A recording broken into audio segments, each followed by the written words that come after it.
C'è correlazione fra ansia e Covid?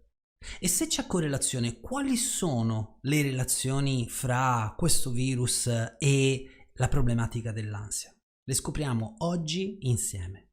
Ciao, sono Caruso Colzi, il fondatore di Ipnosi Naturale. Oggi parliamo delle relazioni, se ci sono, fra Covid e ansia. E la risposta prima è sì, ci sono delle relazioni fra questo virus, tutto quello che è successo e l'ansia. Ricordiamoci che il soggetto ansioso è un soggetto particolarmente allenato alla preoccupazione e quindi anche soltanto prendendo in considerazione tutti i dati e tutte le informazioni negli ultimi 2 anni che sono state talvolta contrastanti fra loro, certe volte non sapevamo la mascherina sì, la mascherina no, si esce no, e mercoledì sera sì, lì no, lì sì.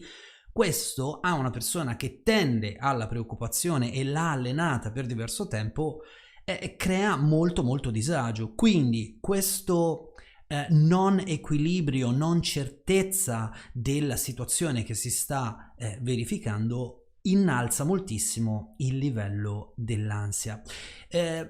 Sappiate anche che il Covid dava tantissime problematiche a livello respiratorio e siccome le persone ansiose hanno un problema di attivazione costante del sistema simpatico e quindi spesso e volentieri hanno un blocco del diaframma, non respirano correttamente, hanno problemi a calmarsi, è tutto collegato. Quando c'è di mezzo il Covid, ecco che la situazione si aggrava tantissimo.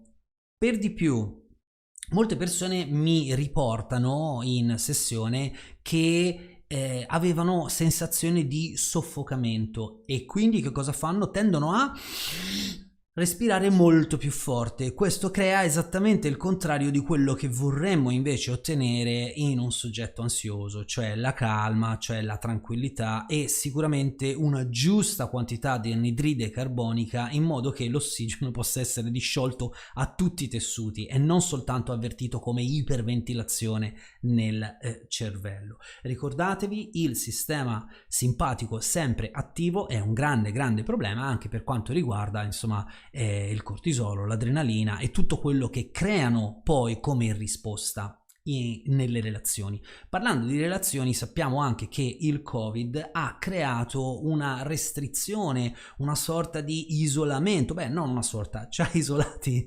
veramente. E che cosa succede? Quando le persone sono isolate non hanno la possibilità di confrontarsi, di essere un po' confortate, di riuscire a scaricare attraverso una bella chiacchierata un po' delle proprie tensioni. Questo aumenta ancora di più il livello di ansia percepito.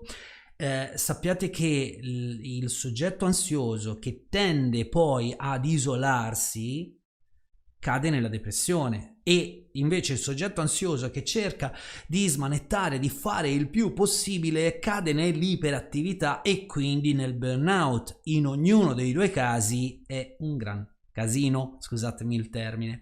Quindi quando mi chiedete ma c'è correlazione fra il Covid e l'ansia? Io da quando c'è questa situazione del Covid mi sento molto più ansioso. Certo, c'è molta correlazione. In più, quando una persona della famiglia è magari malata di Covid, ecco che il soggetto ansioso diventa ancora più ansioso perché c'è un'ulteriore preoccupazione e soprattutto non ha nessun tipo di controllo su quella situazione.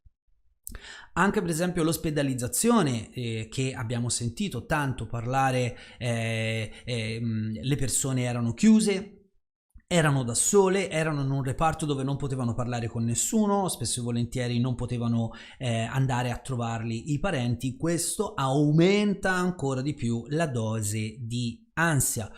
Detto questo, sembra che la situazione sia finita, ma i telegiornali, i rotocalchi, i quotidiani continuano a spingere su questi argomenti che di per sé sono ansiogeni anche per le persone che non soffrono di ansia. Immaginatevi per una persona che è ansiosa. Ci sono dei rimedi tantissimi. Ci sono metodi per abbassare questi livelli, ce ne sono tantissimi, sarò contento di insegnarveli tutti. Contattatemi, facciamo un piccolo percorso insieme, vedrete che l'ansia diventa un qualcosa di molto gestibile, comprenderete che siete cascati in dei tranelli e la vita diventa molto più serena, riuscirete in qualche modo a sorridere di più e avere delle relazioni più solide, sarete più felici, ok?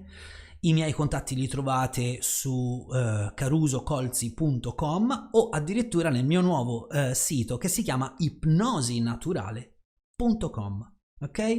Ancora una volta da Caruso Colzi è tutto, io vi auguro una splendida serata. Se vi è piaciuto il video commentatemi sotto, se avete delle ulteriori domande fatemele nei commenti in modo che possa rispondervi con un altro video. Buona serata!